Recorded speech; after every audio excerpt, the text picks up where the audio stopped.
Assalamualaikum warahmatullahi wabarakatuh. Halo semuanya, selamat pagi, siang, sore, ataupun malam, tergantung kapan teman-teman menonton video ini. Jumpa lagi dengan Hanif di pembelajaran bahasa Indonesia online. Ya, pada pertemuan kali ini kita akan melanjutkan pertemuan sebelumnya, yaitu teks eksposisi. Nah, tapi berbeda dengan pertemuan sebelumnya, kali ini kita akan membahas teks eksplanasi. Nah, sebelum kita beranjak ke materi baru yaitu teks eksplanasi, saya ingin mengetes dulu apakah teman-teman masih ingat mengenai materi sebelumnya yaitu teks eksposisi. Nah, coba yang masih ingat apa itu teks eksposisi bisa tulis di kolom komentar. Oke, kali ini kita akan lanjut ke materi baru yaitu teks eksplanasi. Check it out.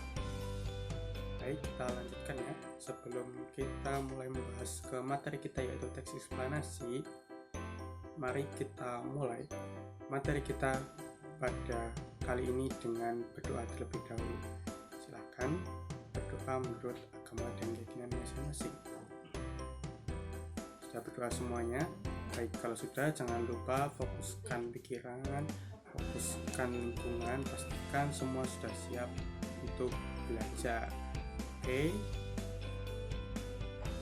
jika teman-teman sudah siap, langsung saja kita mulai. Yang pertama, apa sih yang akan kita pelajari pada pertemuan kali ini? Nah, jadi di pertemuan kali ini kita akan membahas mengenai teks eksplanasi. Nah, hal yang pertama yang perlu kita ketahui adalah apa itu teks eksplanasi. Apakah teman-teman semua sudah tahu apa itu teks eksplanasi?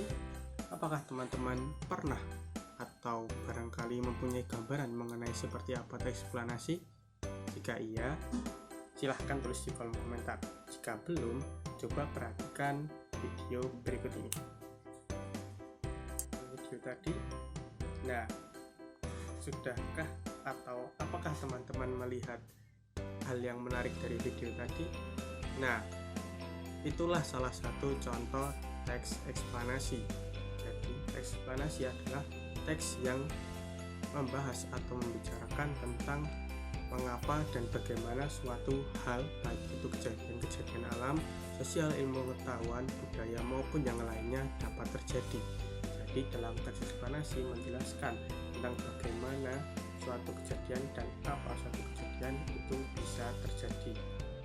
Nah, setelah teman-teman tahu apa itu teks eksplanasi, kita lanjut ke berikutnya yaitu ciri-ciri teks eksplanasi. Ini berapa ciri-ciri? Ciri-ciri yang pertama yaitu informasi yang dimuat berdasarkan fakta yang terjadi atau faktual. Kemudian ciri-ciri yang kedua, hal yang dibahas itu merupakan suatu fenomena yang bersifat keilmuan atau paling tidak berhubungan dengan ilmu pengetahuan. Jadi bukan hanya sekedar membahas semua fenomena. Teks eksplanasi berfokus pada fenomena yang ada hubungannya dengan ilmu pengetahuan. Kemudian ciri yang ketiga, teks eksplanasi bersifat informatif dan tidak mempengaruhi pembaca atau tidak mempersuasi pembaca. Ciri yang terakhir, teks eksplanasi fokus pada hal yang umum atau generik. Ciri-ciri teks eksplanasi berikutnya kita akan membahas struktur teks eksplanasi. Teks eksplanasi memiliki 3 struktur. Yang pertama yaitu pernyataan umum, yang kedua urutan sebab akibat, yang ketiga interpretasi. Yang pertama pernyataan umum.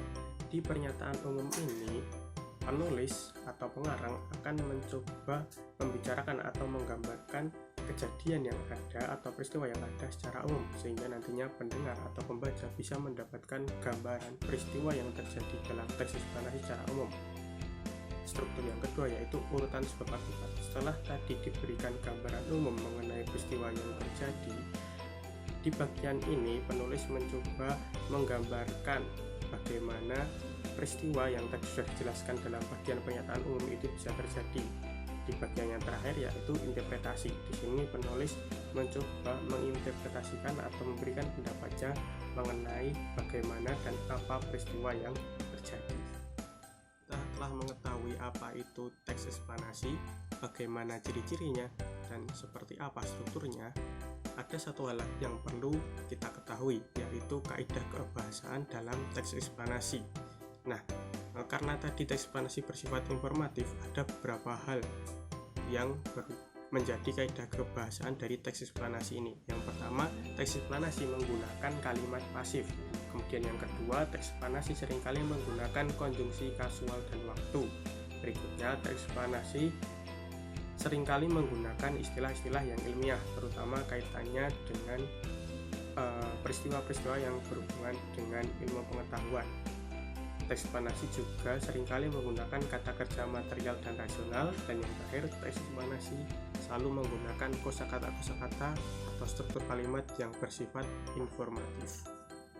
Teman-teman telah mengetahui dan telah belajar bersama mengenai apa itu teks eksplanasi. Nah, coba sekarang teman-teman perhatikan contoh teks eksplanasi berikut. Atau teman-teman bisa klik link videonya di deskripsi. Nah, sudah teman-teman tonton video tadi. Nah, jadi di video tadi merupakan contoh teks eksplanasi yang akan menjelaskan tentang infografis.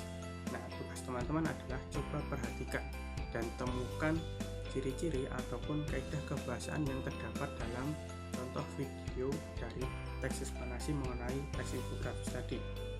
Nah, jika teman-teman sudah menemukan, tugas berikutnya adalah silahkan teman-teman buat infografis dari materi teks eksplanasi ini. Nah, kemudian jika teman-teman sudah membuat, bisa segera diunggah ke akun Instagram teman-teman dan sertakan linknya di kolom komentar agar teman-teman lain bisa mengecek dan bisa saling belajar satu sama lain. Oke, selamat mengerjakan. Seperti apa strukturnya dan juga kaidah kebahasaan. Jadi teman-teman juga sudah mulai mencoba teks eksplanasi atau mulai melihat teks eksplanasi yang digunakan dalam kehidupan nyata, misalnya tadi dalam video yang menjelaskan mengenai teks infografis. Nah, teman-teman juga sudah mencoba membuat infografis mengenai materi teks eksplanasi ini. Jadi dengan mencoba latihan di awal tadi, teman-teman telah belajar dua sekaligus, yaitu belajar mengenai infografis dan belajar tentang materi teks eksplanasi ini. Nah, jika teman-teman sudah mencoba mengerjakan latihan tadi, semoga teman-teman mendapatkan yang bermanfaat. Jika teman-teman masih ada pertanyaan, bisa ditulis di kolom komentar.